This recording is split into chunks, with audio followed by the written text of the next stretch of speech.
l'intégration de toutes les échelles, pas seulement les électrophysiologiques, mais aussi mécaniques et aussi les petites échelles au niveau moléculaire. C'est un grand défi. Par exemple, dans mon cas, ce serait de réussir justement à reconstruire précisément ces informations-là, qui est l'activation électrique du cœur. Quand on propose un modèle virtuel du cœur, il faut être sûr que ce modèle est fiable et qu'on peut l'utiliser à la place de tester sur des humains. Et donc il faut réussir à valider et vérifier toutes ces étapes.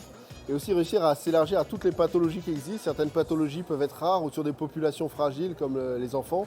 Donc il peut être plus compliqué d'obtenir des données afin de construire ces cœurs virtuels. C'est d'arriver à créer une routine de communication très fluide et très régulière avec ces deux mondes qui, il y a encore peu de temps, se parlaient très peu et certainement pas assez.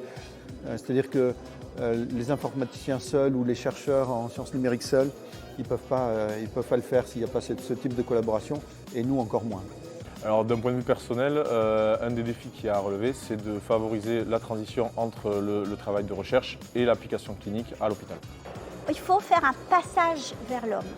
Et c'est là où le passage vers l'homme, entre la théorie et la pratique, la théorie au niveau de sa machine, sa simulation et le grand public, c'est à ce moment-là où c'est là où il y a le pas de géant à faire, mais je pense que nous en sommes capables et on y arrivera d'ici quelques années.